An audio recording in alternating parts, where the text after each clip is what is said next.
ਵਾਹਿਗੁਰੂ जी का खालसा वाहिगुरू जी की फतेह जी। अज बहुत काली घटा चढ़ के आई है जी। मर जाए तो आ जाए नज़ारा जी। परमात्मा सुख सुख ना पा दी।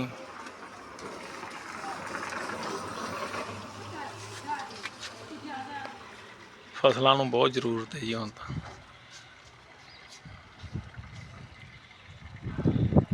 परमात्मा जी कर दे मेहर, सुख सुखों का पा दे। अद्धा घंटा ही ला दे वाधू बल्ले बल्ले करा दे, अद्धा घंटा ला दे। मैं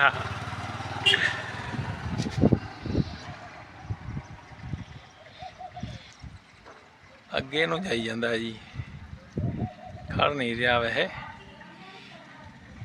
इधरों बहुत उठिया है कवर वाले साइड तो, पता नहीं पैन दिया होगा। चलो किते दा पिया